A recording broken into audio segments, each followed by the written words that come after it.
Hi, this is Andre. I want to talk about one-shot granular micro-looping. What is that, you may ask? There's a long answer and a short answer to that. Here's the very short answer.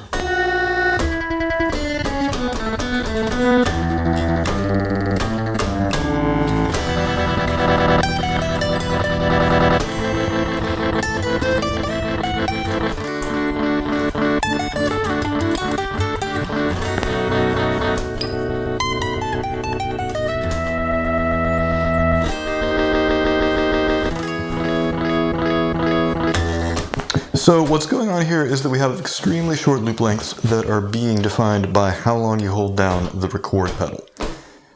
So with standard record operation, you press it once, it starts recording, you press it a second time, it stops recording. That is under record mode on the front panel of the EDP, under the record column, second parameter row from the bottom. Right now it's set to sus, the default setting is toggle.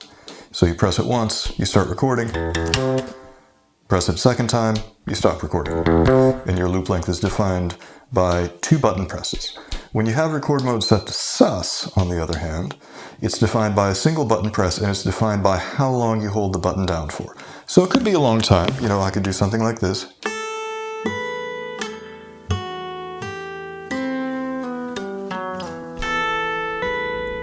I'm not much of a one-handed guitar player. So you could do something long like that, but you can also do something very short.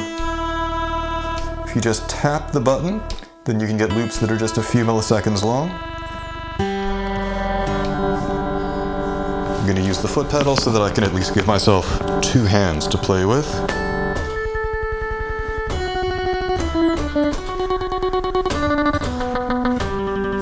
And whatever you play is going to get looped, obviously.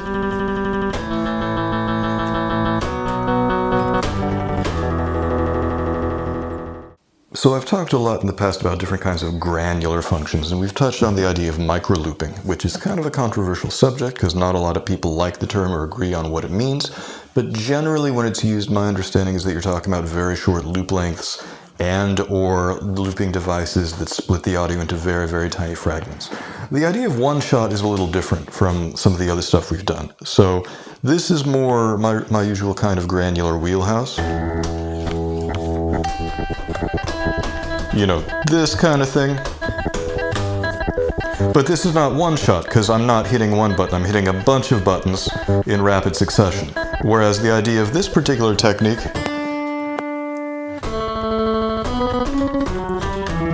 is that you're hitting it and then you basically have that one fragment that's trailing off into space. Now you could overdub.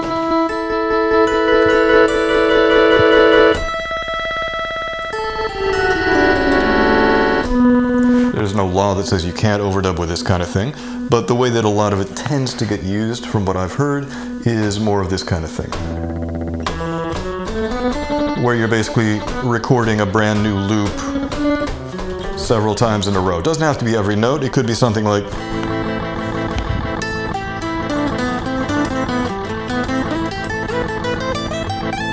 I always love to noodle gratuitously, as you know.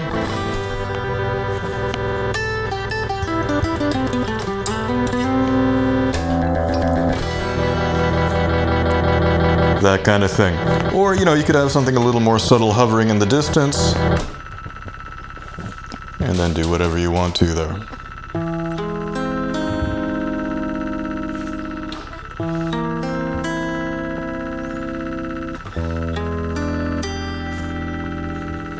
So there are a lot of possibilities as far as how you want to go about implementing and applying this stuff. If I tap overdub here, then you can start adding more stuff on top.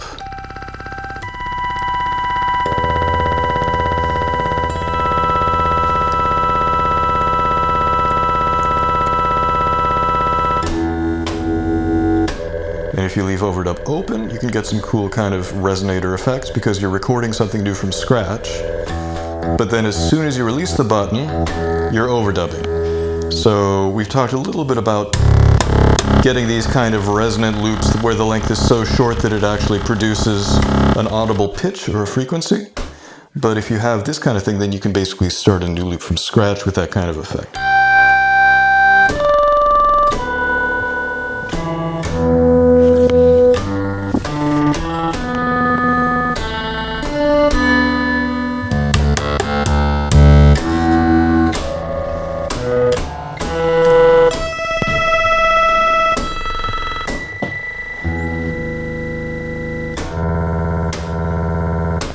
and so forth and so on. Now, if you want to silence the loop, there's a few ways you can do that. The easiest way is to do a quick tap of record when you're not playing anything. So let's say we've got something happening.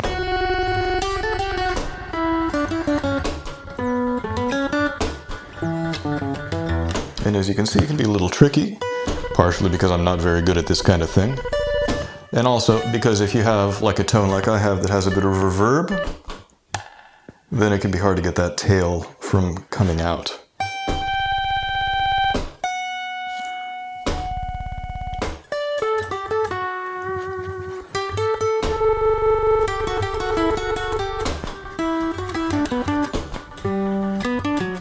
You could also use feedback if you were so inclined, so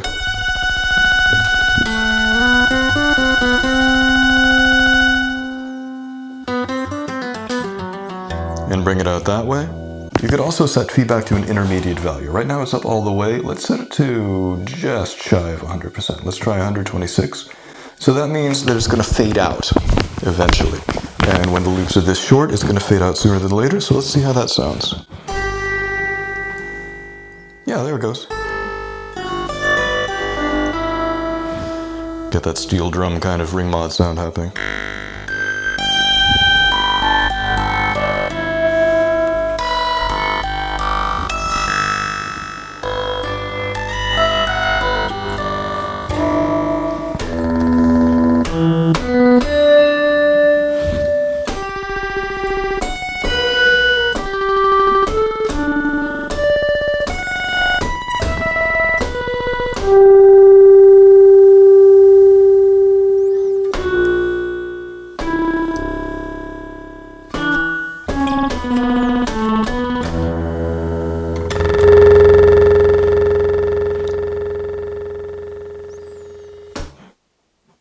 You could also use the replace function. The main disadvantage to that, if you think of it as a disadvantage, is that you're not going to be able to change the length of the loop. So if we have something like that going on, let's say, and then let's use replace. Oh, I need to bring feedback back up all the way.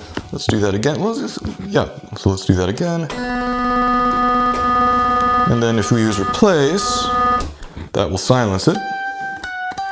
You can introduce new stuff in there, but the loop is going to be the same length, which is not necessarily a problem.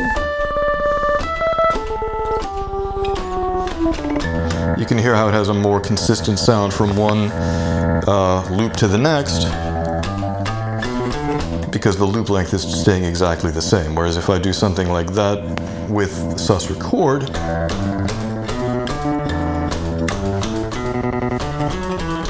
because each time I hit sus record, the length is slightly different, you're getting a kind of a more complex sound. So this, as opposed to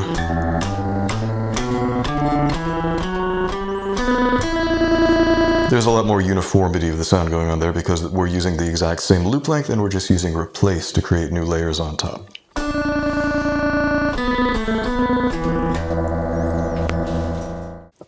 And as we mentioned a little before, there's no reason you can't take these kinds of things and integrate them with more conventional techniques. So you could start off with something very short, and then expand the length,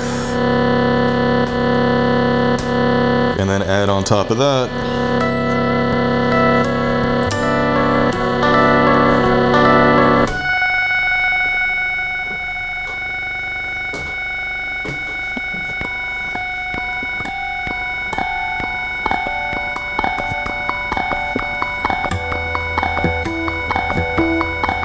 something like that.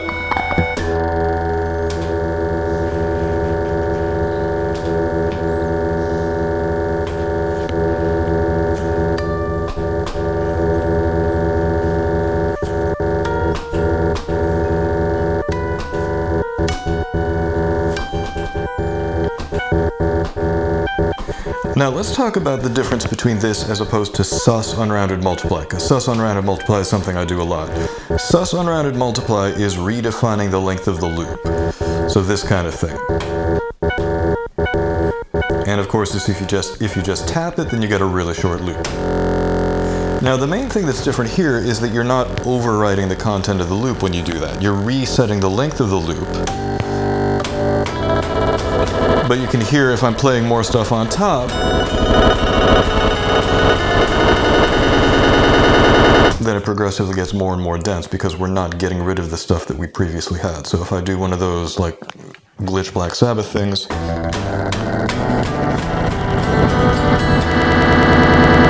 then you can hear that's a totally different effect because all the notes are being stacked on top of each other.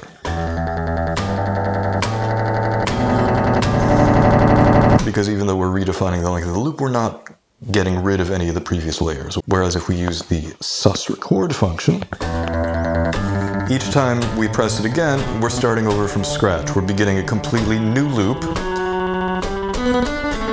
which means that we're getting rid of the previous loop. It's getting erased, which means that nothing is going to carry over content-wise from that previous loop.